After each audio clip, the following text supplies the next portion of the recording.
여러분 안녕하세요. 반갑습니다. 다현쌤입니다.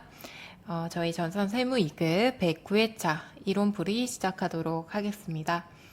자, 일단은 1번 문제인데요. 우리 나와 있는 문제 중에 조금 어려웠던 문제 중에 하나죠. 자, 1번은 사실 저희 세무 2급 범위에 살짝 벗어난 문제입니다. 자, 그래도 한번 볼까요? 자, 금융부채에 대한 설명으로 틀린 것 찾으라고 하네요. 자, 금융부채라는 단어 자체를 잘 쓰진 않죠. 한 번씩 금융자산이라는 단어는 나왔었는데, 금융자산이랑 금융부채랑 반대다라고 생각해 주시면 되고, 저희 투자자산 쪽에 매도가능증권 기억나세요? 만기보유증권 요런 거. 얘들을 금융자산이라고 하고요. 반대로 금융부채에는 여러 가지가 있겠지만 사채라고 생각하시면 될 것 같아요. 자, 그러면 금융부채에 대해서 물었죠? 한번 볼게요. 그냥 사채라고 생각하면서 한번 보세요. 자, 일단 금융부채는 최초로 인식 시 공정가치로 측정하는 게 원칙이다. 자, 1번은 맞고요. 공정가치로 측정을 해주셔야 돼요.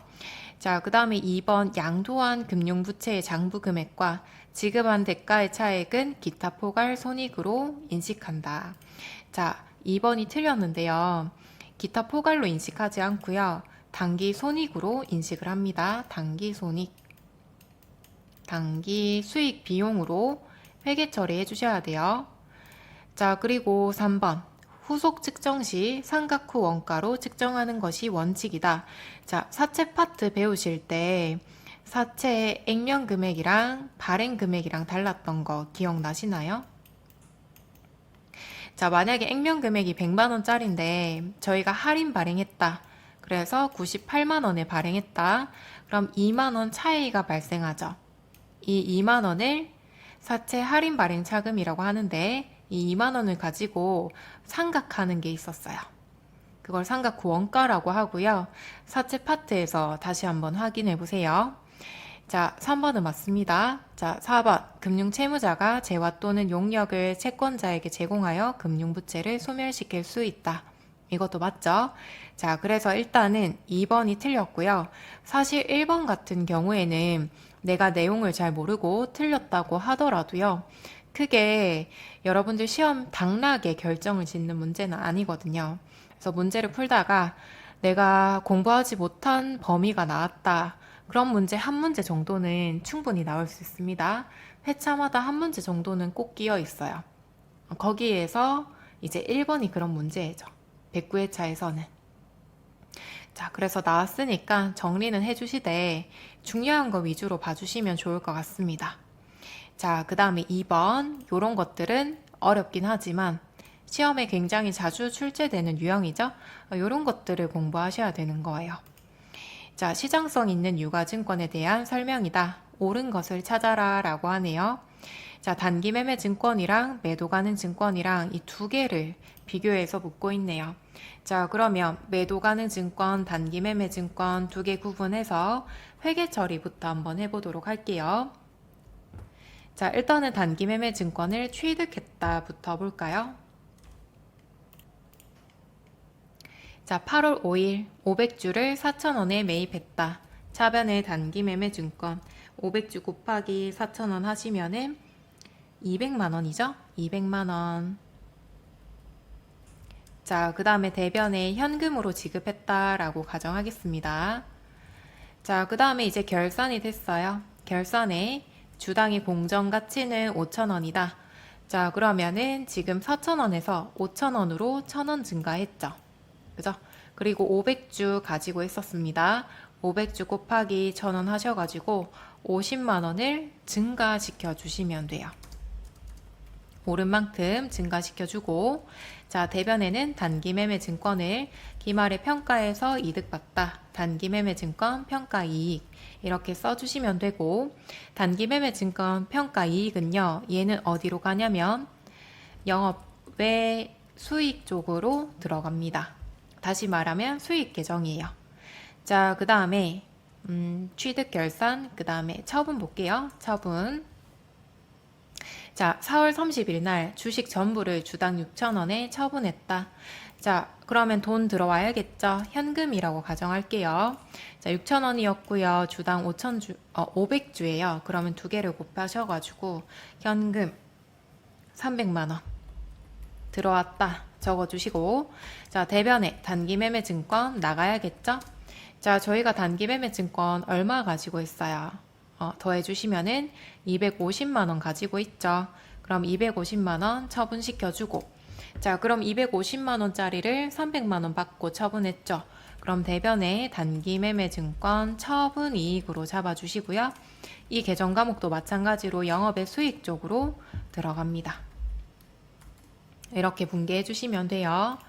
아, 근데 화면 잘 보이시나요, 여러분? 좀 진하게 해볼게요. 자, 그 다음에 매도 가능 증권 한번 볼게요, 여러분. 자, 복습한다 생각하고 분개 한번 해볼게요.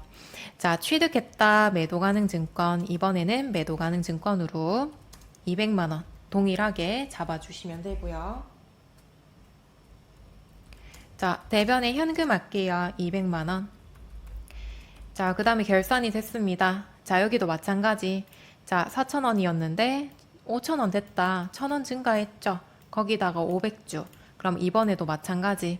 매도 가능 증권 50만 원 증가시켜주고, 대변에 매도 가능 증권 평가 이익으로 잡아주는데, 주의하실 점은 매도 가능 증권 평가 이익은 자본에 있는 기타 포괄 손익 누계액 쪽으로 들어간다라는 거예요. 여기에서 갈리는 거죠. 자, 그 다음에 이제 처분시킬게요. 처분할 때도 마찬가지. 현금으로 300만 원 받았다라고 보겠습니다. 자, 그러면 대변에 매도 가능 증권 저희 얼마 가지고 있어요? 250 가지고 있죠. 그럼 대변에 250 내보내고요. 그런 다음에 대변에 매도 가능 증권 처분 이익 쓰시면 안 되죠. 매도 가능 증권 처분 이익 쓰기 전에 매도 가능 증권 평가 이익은 자본 계정이고요. 자본 계정 특징은 계속 2월이 된다라는 특징이 있어요. 자, 계속 2월이 되기 때문에 저희가 해주셔야 될 작업은, 매도 가능 증권을 팔았죠?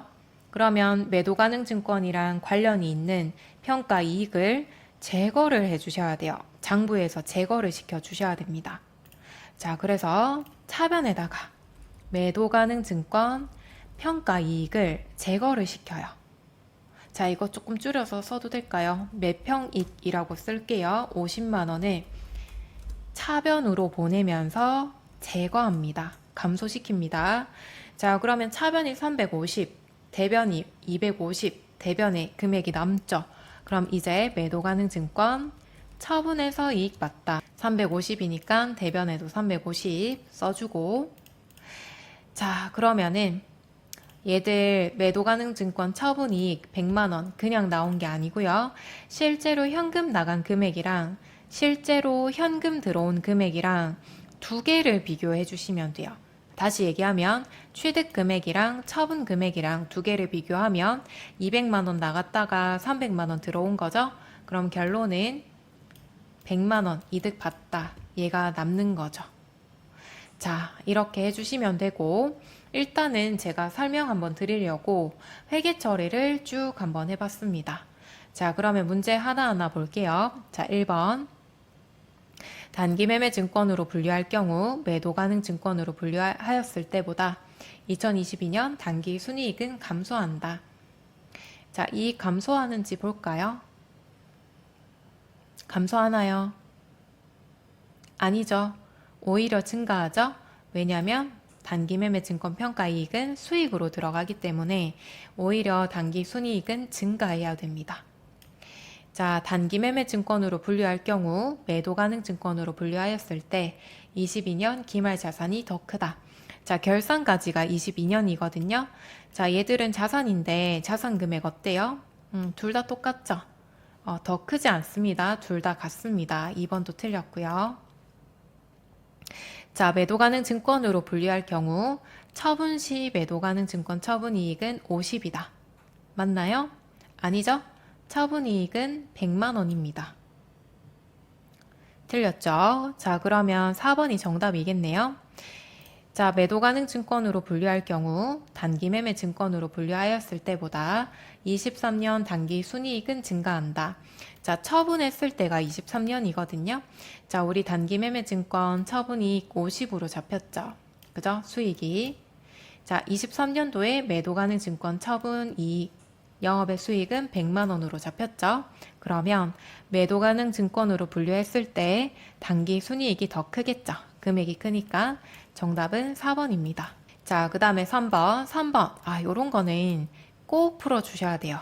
간단하기도 하고 비슷하게 나옵니다. 자, 회계 변경으로 인정되는 정당한 사례로 적절하지 않은 것은? 여러분들 회계 변경 기억나세요? 우리 회계 변경이랑 회계 추정이랑 두 개 있었습니다. 자, 우선 회계 변경은 뭐냐면 방법을 변경하는 거예요. 예를 들어서 선입선출법을 했다가 후입선출법으로 변경하는 걸 얘기를 합니다. 자, 그래서 방법 변경이고요. 자, 이때는 소급법을 적용하셔야 돼요. 자, 소급법이 뭐냐면, 자, X1년도에 제가 선입선출법으로 했고요. 2년도에도 선입선출법으로 했습니다.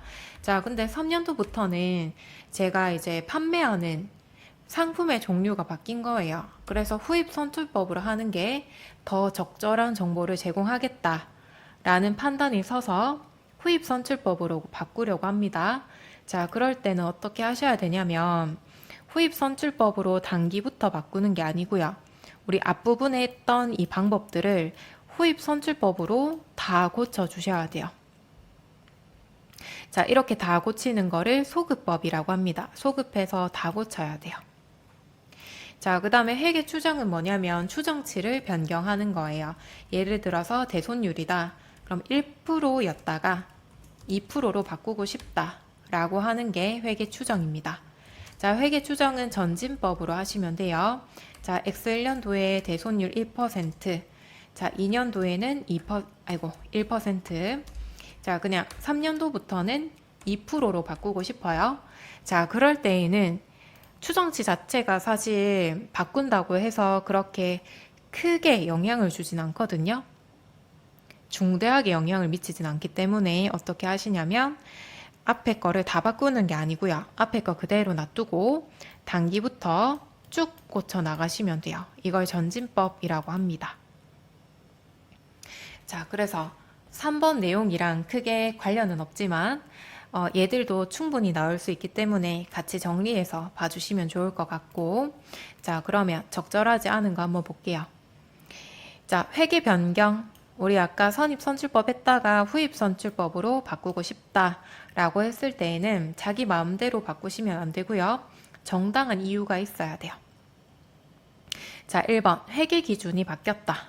그럼 회계 기준 따라서 바꿔줘야겠죠. 그죠?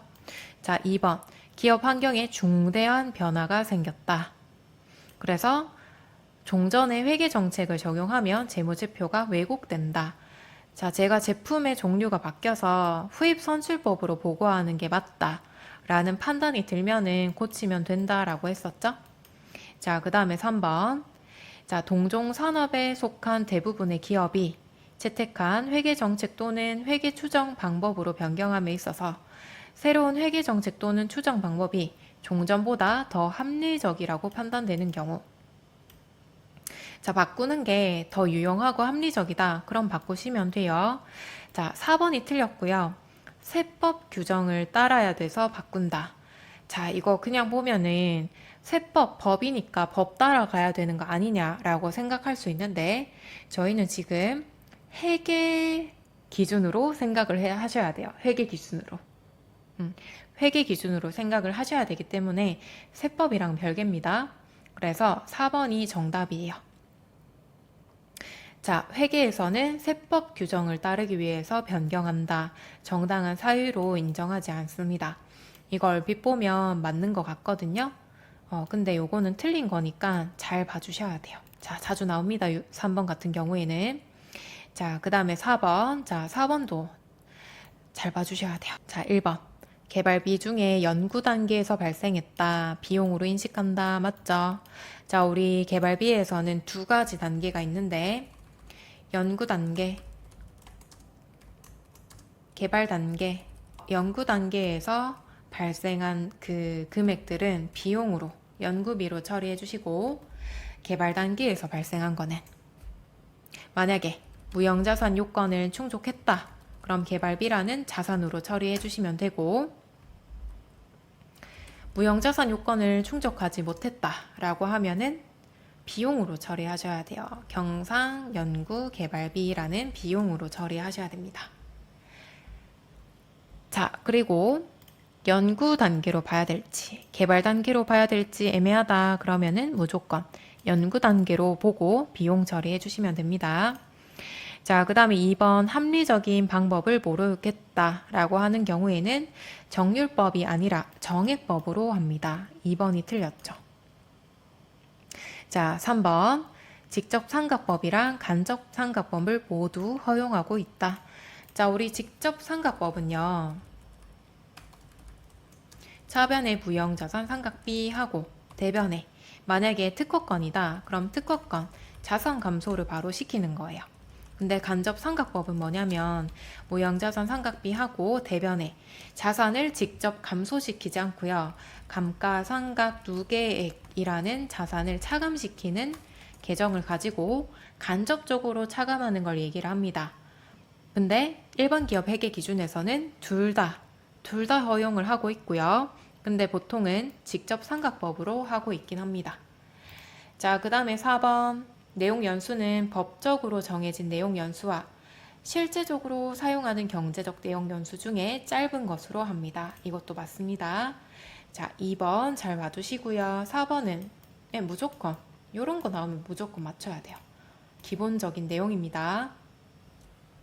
자, 5번 자본에 대한 설명으로 틀린 것은 자, 1번 자산에서 부채 빼고 남은 잔여 지분을 나타낸다. 이거 맞죠? 자, 발행 금액이 액면보다 크면 자, 액면 금액보다 발행 금액이 더 크다라는 얘기는 원래 100만 원짜리 주식인데 150만 원을 받고 발행했다라는 얘기고요. 50만 원 남죠? 그 50만 원을 주식 발행 초과금으로 잡아주시는데 여기까진 맞거든요. 근데 주식 발행 초과금은 이익 잉여금이 아니고요. 자본 잉여금입니다. 틀렸죠? 자, 그 다음에 6번입니다. 6번부터는 원가회계죠. 자, 6번은 어느 파트냐면 개별 원가 계산 파트입니다. 정상 개별 원가 계산 파트고요. 계산하는 공식 보도록 할게요. 자, 제조 간접 원가 배부 차이가 25만 원 가대 배부다. 그러니까 배부가 많이 되어 있다라는 겁니다. 그때 실제 제조 간접 원가 발생액은 얼마인가? 자, 그러면은 실제 제조 간접 원가 발생액이 있다는 얘기는 미리 배부하는 게 있다는 거예요. 다시 말하면 연초에 저희가 제조 간접 원가가 얼마가 나올지를 미리 예측해서 계산한 값이 있다라는 뜻입니다. 자, 그때 계산 공식이 어떻게 되냐면 일단 다 적어 드릴게요.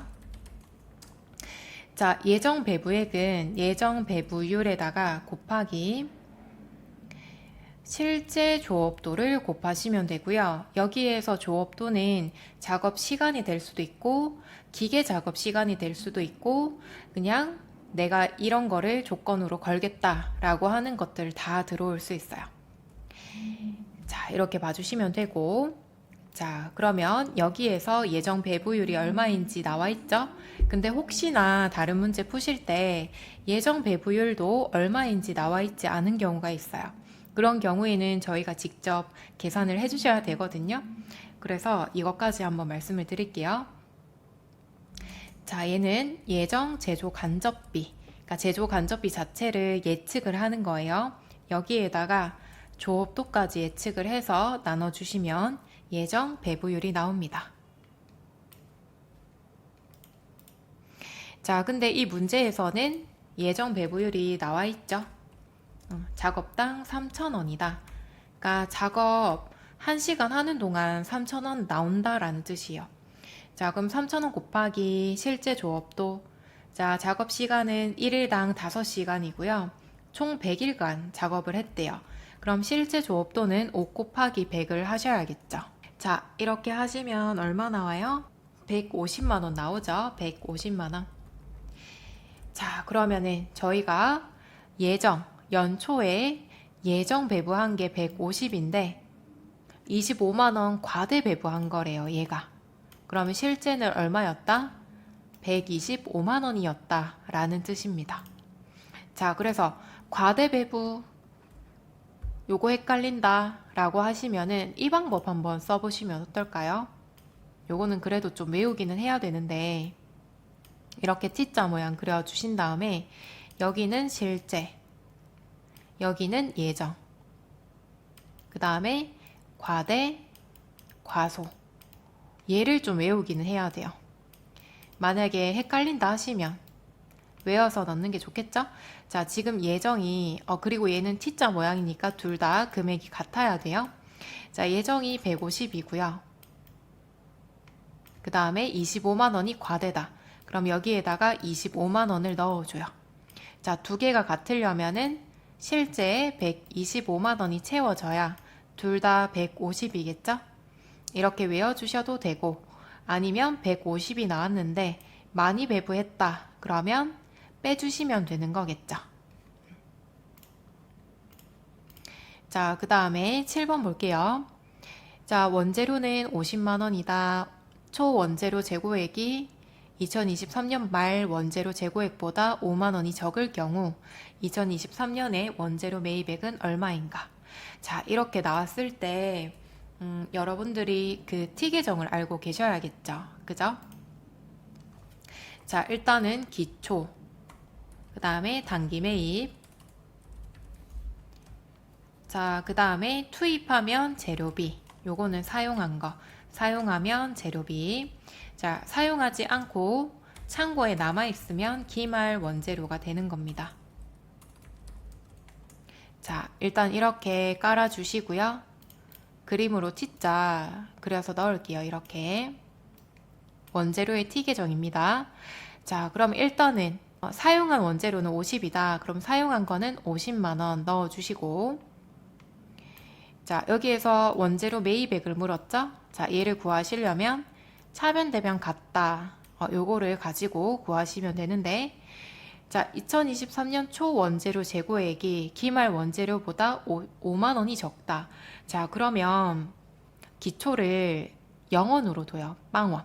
자, 빵원으로 두고, 자, 초 원재료 재고액이 기말보다 5만 원 적다. 그럼 여기에다가 5만 원을 넣어주시면 기초가 기말보다 5만 원 적다. 성립이 되죠? 이런 식으로 넣어주셔야 돼요. 7번 같은 유형이 가끔씩 나오거든요.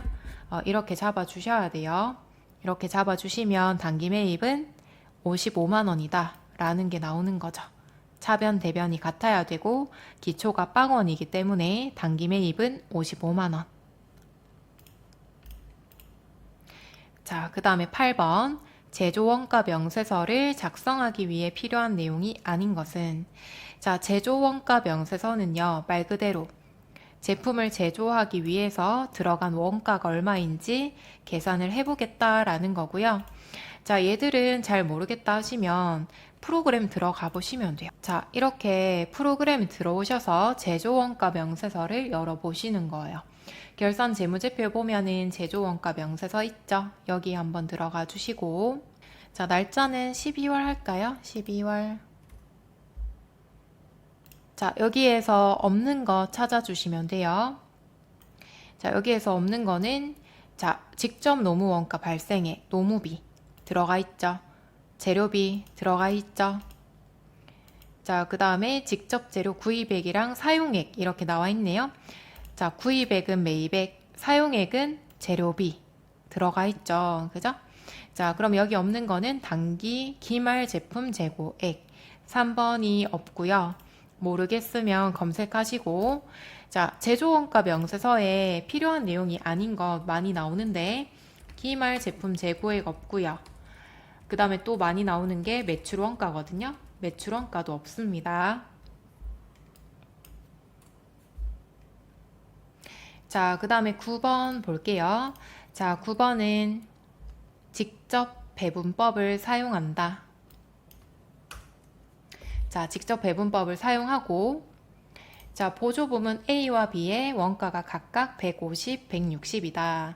자, 아래의 자료를 바탕으로 제조 부문 X 여기에 배부될 보조 부문의 원가는 얼마인가 라는 거죠. 자, A에서 발생한 원가를 제조 부문의 X로 넘겨주시면 됩니다. 자, 근데 직접 배부법의 특징은 보조 부문 서로 간에 용역 주고받은 게 있죠. A는 B한테 50시간, B는 A한테 200시간 실제로 있죠. 실제로는 있지만 계산할 때 이렇게 무시를 하겠다라는 방법입니다. 자, 따라서 A는 바로 X와 Y한테만 주시면 돼요. 자, 계산해 볼게요. 일단 첫 번째로 A가 X한테 준 거부터 해볼게요. 자, 일단 A의 원가는 150만 원이었죠. 150만 원. 자, 곱하기. 자, 우리 X한테 500시간 제공했네요. 500시간인데 전체로 나눠 보셔야겠죠? 자, 전체는 이렇게 보셔야 돼요. 저희가 B를 무시했기 때문에 X와 Y 중에, 그러니까 전체가 800시간 중에 X한테는 500시간을 제공했다라고 봐주셔야 돼요. 자, 그래서 500시간 나누기 800시간 이렇게 봐주셔야 되는 거예요. 전체가 800시간으로 바뀐 겁니다. 이렇게 계산해 주시면은 93만 7,500원 나오네요. 계산기 한번 두드려 보시고, 자, 이번에는 B가 X한테 준 거 계산해 볼게요. 자, B의 원가는 160이죠? 160만 원. 자, B는 X한테 300시간 제공했습니다. 자, B는 X한테 300시간 제공. 자, 근데 전체가 몇 시간이에요? 합계 1000시간 보시면 안 되죠. 자, B가 A한테 200시간 제공한 게 있지만 무시하겠다. 서로 간의 용역은 무시하겠다라는 방법이기 때문에 전체가 800시간으로 바뀌었어요. 그죠? 그래서 곱하기 300시간 분의 전체는 800시간으로 봐주셔야 돼요. 자, 이렇게 봐주시고 계산해 주시면은 60만 원 나오죠. 그죠? 자, 이렇게 해주시고요. 자, 마지막으로 X에 배부될 보조부문 원가는 얼마인가? 자, 보조부문 원가를 물었기 때문에 두 개를 합쳐주시면 4번 되죠? 4번이 정답입니다. 자, 그래서 직접 배분법을 계산하실 때 보조부문 서로 간에 주고받은 용역 수수를 무시하고 시작을 하셔야 됩니다. 그래서 A가 X한테는 500시간을 제공을 했지만 전체가 800시간이니까 800시간 분의 500시간 해주셔야 되고, B도 마찬가지. B가 A한테 200시간 제공한 게 있지만 무시하고 X한테는 300시간 제공했죠? 근데 전체가 800시간입니다. 그래서 800시간 분의 300시간으로 계산해 주셔야 돼요. 그 다음에 10번 볼게요. 종합 원가 계산에 대한 설명으로 틀린 것은, 자, 이런 말 문제가 나온다. 그러면 진짜 꼭 맞춰 주셔야 돼요. 자, 우리 종합 원가 계산은 방법이 두 개가 있고요. 두 개를 가지고 그 질문을 했죠. 그래서 일단은 개념 정리한 다음에 문제를 풀어보도록 하겠습니다. 자, 일단은 종합 원가 계산에서 두 가지 방법이 있고요. 평균법은, 자, 기초가 있고요. 단기 착수가 있고요. 자, 그 다음에 투입한 다음에 완성이 되면 제품이죠. 그 다음에 미완성이다. 그러면 기말 제공품으로 남아있겠죠. 미완성. 자, 그 다음에 선입선출법도 일단은 동일하긴 합니다. 얘들 차이를 한번 보여드릴게요. 자, 이렇게 T계정으로 그려서 완성품 한산량 계산했었죠. 그죠? 자, 일단은 평균법은 기초에 원래 있었던 거랑 단기에 새로 투입한 거랑 두 개 구분 없이 합쳐서 두 개 뭉쳐가지고 몇 개는 완성되고 몇 개는 미완성이다. 이렇게 나오는 거예요. 예를 들어서 만약에 100개다. 그럼 100개를 그냥 뭉쳐가지고 70개는 완성, 30개는 미완성이다. 이런 식으로 한꺼번에 계산을 하는 거예요. 자, 근데 선입선출법은요, 먼저 들어온 게 먼저 완성이 된다 라고 하는 거거든요. 자, 그럼 기초가 원래 처음부터 있던 거잖아요. 그럼 기초는 무조건 먼저 완성이 되고, 그 다음 두 번째로 들어온 단기 착수가 나머지 완성시키고, 그 다음 기말 쪽으로 간다라는 거예요. 자, 그러면은 평균법이 정확할까요? 선입선출법이 정확할까요? 선입선출법이 더 정확하겠죠? 근데 계산은 뭐가 더 편할까요? 계산은 평균법이 더 편합니다. 두 개 같이 뭉쳐서 한꺼번에 계산을 하기 때문에 평균법이 더 편리합니다. 자, 그럼 한번 볼게요. 자, 1번 선입선출법은 실제 물량 흐름을 반영하므로 평균법보다 더 유용한 정보를 제공한다. 맞죠? 자, 실제로 만들다 만 거부터 먼저 완성을 시키기 때문에 기초부터 완성된다. 얘가 더 정확합니다.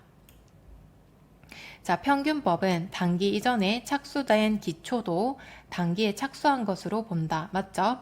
기초도요, 단기 착수랑 같이 뭉쳐서 한꺼번에 그냥 투입한 걸로 보는 거예요.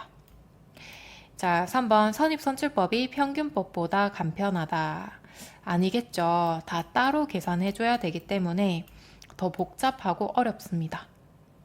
자, 그리고 4번 기초 제공품이 없다면 선입선출법과 평균법의 적용 시 기말 제공품 원가는 언제나 동일하다. 이것도 맞죠? 자, 평균법이랑 선입선출법의 차이가 뭐 때문에 발생했어요? 기초를 무시하고 단기 착수랑 같이 계산하냐? 아니면 기초를 따로 계산하냐? 기초 때문에 차이가 발생했죠. 따라서 만약에 기초가 없다면 두 개 차이도 전혀 없을 거예요. 자, 그래서 틀린 거는 3번입니다. 자, 10번까지는 원가였고요. 11번부터 15번까지는 부가세랑 소득세 같이 나오죠? 얘도 한번 볼게요. 자, 11번 부가세. 자, 틀린 거 찾으라고 하네요. 자, 1번. 임대 보증금의 간주 임대료는 예정 신고 기간 또는 과세 기간의 종료일을 공급 시기로 한다. 이거 맞죠? 자, 그 다음에 폐업 전에 공급한 용역의 공급 시기가 폐업일 이후에 도래하는 경우 폐업일을 공급 시기로 한다. 자, 얘도 마찬가지고요. 얘도 그냥 무조건 폐업일로 보시면 돼요. 그죠? 만약에 폐업했다? 그러면 폐업일을 공급 시기로 봐주시면 됩니다. 자, 그 다음에 3번 장기할부. 자, 장기할부는 1년 이상 2회 분할해서 돈을 할부로 받는 걸 얘기하고요. 대가를 받을 때마다 공급 시기로 잡아주시면 돼요.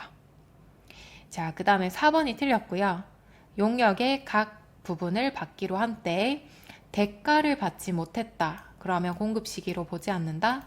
아닙니다. 자, 대가를 받지 못했다 하더라도 대금 회수량은 상관없이 그냥 공급 시기로 일단은 봐요. 아셨죠? 실제 대금 회수량은 관계가 없습니다. 자, 그 다음에 12번 볼게요. 면세 대상이 아닌 것은 이런 거는 꼭 맞춰야 되죠. 자, 면세 아닌 것 1번이죠. 항공법에 따른 항공기 얘들은 과세입니다. 과세. 이런 것도 과세죠. KTX, SRT, 고속철도, 택시 이런 것들은 다 과세입니다. 자, 그 다음에 13번.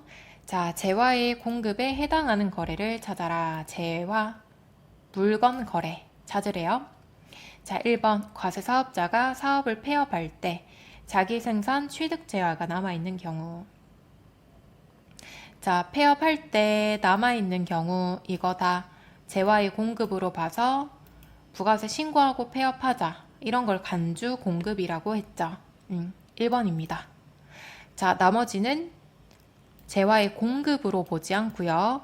부가세에 안 내셔도 됩니다. 자, 사업장별로 모든 권리와 의무를 포괄적으로 승계시키는 경우. 자, 예를 들어 제가 편의점을 인수하려고 해요. 편의점이 있고 제가 있습니다. 자, 그러면 제가 이 편의점에 있는 걸 싹 다 사오는 거예요. 다시 얘기하면 사장님만 딱 바뀐다고 생각하시면 돼요. 편의점에 물건 같은 것들 그대로 있고 인테리어 그대로 있고 그 다음에 알바생도 그대로 있어요. 그냥 사장님만 바뀌는 경우.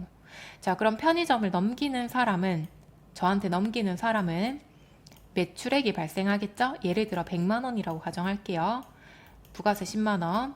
자, 저는 얘를 매입을 해야 되니까 매입 세액이 발생하겠죠? 100만 원에 10만 원. 자, 그럼 편의점주는 10만 원 매출 세액 발생하고 저는 매입 세액 발생했죠? 자, 그렇기 때문에 국가 입장에서 봐서는 편의점의 매출 세액을 받아가지고 저는 매입 세액밖에 없잖아요. 저한테 다시 줘야 돼요. 그럼 국가 입장에선 세금을 받은 게 있나요? 전혀 없죠. 그렇기 때문에 부가세를 안 내셔도 됩니다. 환급도 안 받고요. 자, 조세를 물납한다. 자, 얘는 제가 땅을 상속을 받았어요. 10억짜리를. 그러면 상속세를 내야 되거든요. 상속세. 자, 근데 상속세가 1억이라고 가정을 할게요. 자, 그럼 제가 현금으로 1억을 줘야 되는데 현금 1억이 없습니다. 그럴 경우에는 땅의 1억치를 상속세로 국가에다가 주는 거예요. 자, 그럼 이 땅을 국가에 공급하는 것을 부가세 매겨야 되냐? 안 매겨도 되겠죠. 그죠? 제가 세금 내려고 땅을 주는 건데 거기에다가 부가세를 또 매기면 세금을 2번이나 납부하는 거잖아요. 그죠? 그래서 세금을 매기지 않습니다. 자, 그 다음에 경매랑 공매도 마찬가지 세금을 매기지 않습니다. 자, 따라서 폐업할 때 남아있는 경우 공급한 걸로 봐서 부가세 다 내고 폐업하셔야 돼요. 자, 14번. 자, 과세 방법이 다른 하나는 자, 우리 원래 종합소득으로 2배삭은 연기 다 합쳐가지고 신고하는 게 원칙인데 거기에서 조건에 맞으면 분리 과세도 가능하고 그리고 처음부터 따로 신고하는 걸 분류 과세라고 하죠. 그죠? 크게는 3개 있고요. 자, 여기에서 복권 당첨 있죠. 얘는 무조건 분리해서 따로 신고해라. 무조건 분리 과세고요. 일용근로소득도 마찬가지 무조건 따로 신고해라. 무조건 분리 과세. 자, 그 다음에 비실명이자 소득 실명이 정확하지 않다. 얘도 무조건 분리 과세 하셔야 되고 자, 그럼 3번이 다르죠? 자, 3번이 일단은 정답이고요. 얘는 종합소득으로 신고하셔야 됩니다. 다른 소득이랑 합쳐가지고 신고하셔야 돼요. 자, 그 다음에 마지막 문제네요. 15번. 자, 근로소득만 있는 거주자의 연말정산 시 산출 세액에서 공제하는 세액공제에 대한 설명으로 틀린 것. 자, 산출 세액에서 공제하는 거. 뭐 보험료 있고요. 의료비 아니면 교육비 세액공제 이런 것들을 얘기하는 거고 여기에서 틀린 거 찾아주시면 돼요. 자, 일단은 1번은 저축성 보험료에 대해서는 공제받을 수 없다. 1번은 맞죠? 저희 보험료에서 저축성은 안 된다 라고 굉장히 많이 나왔습니다. 2번 근로를 제공한 기간에 지출한 의료비만 공제 대상 의료비에 해당한다. 자, 2번은 조금 헷갈리실 것 같은데 만약에 제가 소득이 없다가 7월부터 12월까지 근로를 했어요. 그러면 이때 소득이 발생했겠죠? 그러면 의료비도 마찬가지. 이때 사용한 의료비만 공제받을 수 있습니다. 2번도 맞고요. 자, 직계 존속은 부모님이죠? 자, 부모님의 대학교 등록금은 교육비 세액공제 대상이다. 아니죠. 부모님의 대학교 등록금은 공제 대상이 아닙니다. 다만 부모님께서 장애인이고 장애인 특수교육비를 지불했다 라고 한다면은 들어갈 수 있겠죠. 자, 그 다음에 4번. 의료비 세액공제는 지출한 의료비가 총 급여액의 3%를 초과하는 경우에만 적용받을 수 있다. 자, 얘도 맞고요. 제가 의료비를 지급했다라고 해서 무조건 다 공제받는 건 아니에요. 자, 만약에 제가 연봉이 3천이다. 3천만 원이다. 그럼 여기에 3%를 곱합니다. 자, 3천만 원 곱하기 3% 하시면은 90만 원이 나오거든요. 그러면 의료비로 90만 원을 초과해야 적용받을 수 있는 거예요. 자, 그러면 내가 의료비를 한 30만 원 썼다. 얘들은 전액 다 공제를 못 받아요. 연봉의 3% 초과한 금액에 대해서만 공제를 받을 수 있습니다. 자, 그래서 15번은 3번이 틀렸습니다.